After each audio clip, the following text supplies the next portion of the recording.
Je m'appelle Joël Gangloff, je suis peintre. J'habite à Romans-sur-Isère, dans la Drôme, depuis une vingtaine d'années. Et depuis une vingtaine d'années, je suis artiste à plein temps. À la base, j'étais imprimeur, donc j'étais toujours intéressé par l'art. Alors, depuis une dizaine d'années, le sujet principal, c'est le paysage. Je suis intéressé par le paysage suite à un changement d'atelier où j'ai eu envie de refaire un paysage de nature, un atelier en ville, donc envie de refaire une fenêtre sur l'extérieur, où j'ai recréé un paysage. Et à partir de là, je me suis dit, c'est vraiment intéressant de peindre le paysage. Et c'est vraiment là où je me suis dit, comment peindre le paysage, voilà. Et comment peindre la nature. Alors j'ai une technique, je suis très attaché à la technique de la peinture. Pour peindre, il faut 10 ans, quoi. Il faut 10 ans d'apprentissage. Donc pendant 10 ans, en fait, je me suis renseigné, j'ai un peu traîné dans pas mal d'ateliers, j'ai rencontré pas mal d'artistes, et puis j'ai appris différentes techniques. Voilà, je me suis rendu compte que la peinture, c'est une grande partie de technique, que l'improvisation, en fin de compte, elle se fait après, mais je pense qu'à la base, il faut quand même une technique très approfondie. Donc la plupart du temps, je peins d'une façon assez classique. Je fais des fonds souvent en couleur inversée, c'est-à-dire que je vais faire des fonds orange et après, pour faire de la peinture, par exemple bleue et verte, je fais des fonds orange. Pour faire le contraire, je fais des fonds bleus et ainsi de suite. Donc je travaille avec les complémentaires. Alors les lacustres, c'est une commande en fait compte du musée d'Annecy, un très grand format. Tous les 2 ans, il y a un lien qui se fait entre la partie archéologique et puis la partie d'art contemporain. Et ils font venir un artiste d'art contemporain. Ma peinture, elle est vraiment basée sur la couleur. Ça fait une dizaine d'années vraiment que je travaille la couleur. Ce qui m'intéresse vraiment aujourd'hui, c'est d'aller à l'extrême de la couleur, à la limite, et retrouver l'équilibre. Donc j'en ai profité ici pour faire une grande peinture, une représentation du lac imaginé, et un travail où la couleur prend une importance. En plus, je trouve qu'en lien avec un site d'archéologie où la couleur est très peu apparente, en fait, dès qu'on trouve un objet, la couleur disparaît, à part les briques et puis les poteries, dont le orange, on peut le retrouver là, mais la couleur a disparu. Donc je me suis dit, montons dans la couleur pour faire une opposition à l'exposition archéologique. Quand je suis arrivé au château d'Annecy, j'avais mes projets sous le bras. Mes projets n'étaient pas complètement aboutis.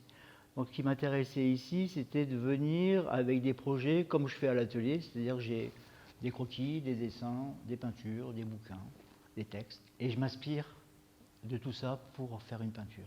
Donc ici, je suis arrivé avec exactement le même procédé, avec un inconnu et un risque, bien sûr. 15 jours pour faire une grande peinture, c'est un risque, mais c'est aussi cette motivation qui m'a tiré, ce risque. Donc ici, en fait compte, la vraie composition, la perspective, l'architecture de cette peinture, je savais qu'il fallait que je la fasse sur place. Le format aussi imposait ça.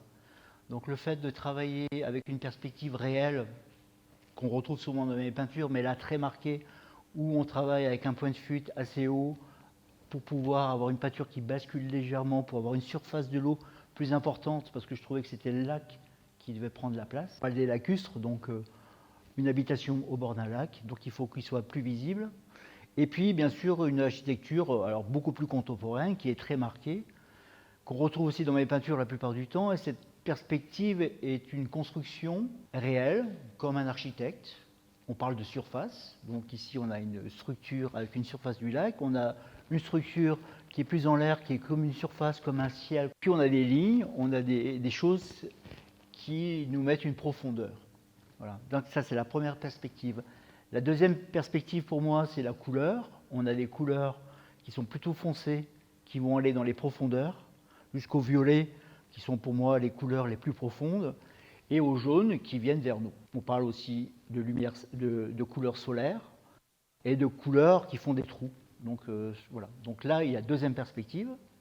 Et puis la troisième perspective pour moi, c'est l'histoire. C'est l'histoire que je raconte à différents plans, des choses qui passent devant, des choses qui passent derrière, des choses qui disparaissent, des choses qui deviennent transparentes, où on peut vraiment rentrer dans une histoire, on peut s'y perdre, c'est ce qui m'intéresse aussi, c'est qu'on puisse se perdre dans la peinture et inventer sa propre histoire. Donc dans ma peinture, on reconnaît des endroits de la région, comme la Tournette par exemple, voilà forcément des dessins que je suis venu faire sur place, et après je me suis lâché vraiment dans la peinture, c'est-à-dire que j'ai inventé un paysage. Alors ici, en me promenant, je me suis rendu compte qu'en fait, quand les ombres, puis en prenant des photos, c'est assez flagrant, on prend des photos, et puis je les étudie à l'atelier, je les étudie, et je me rends compte qu'en fait, les ombres ici étaient marquées d'un violet assez profond. Voilà, dans le sud, on a des ombres beaucoup plus bleues, dans le nord, on a des ombres qui peuvent être vertes. Bon, voilà.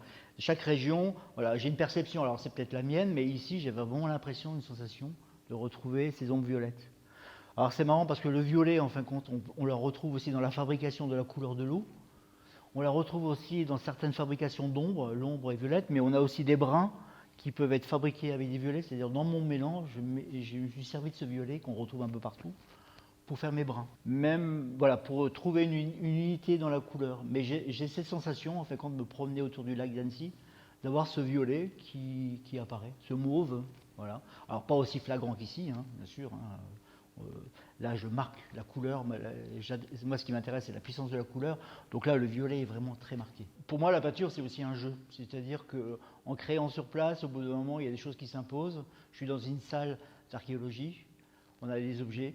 Il y a des vitrines qui sont autour de la peinture qui présentent des objets qui ont été trouvés au fond du lac. Et ces objets, je les ai un peu copiés. On les retrouve un peu par endroits dans ma peinture. On peut retrouver une espèce d'ombre de poterie. On peut retrouver des petits objets qui sont dissimulés. Donc je me suis amusé à ça aussi. Voilà. Donc aussi un espace-temps. Ils sont là, ils sont plus là. On les trouve pas. On les trouve dans la peinture ou on les trouve pas.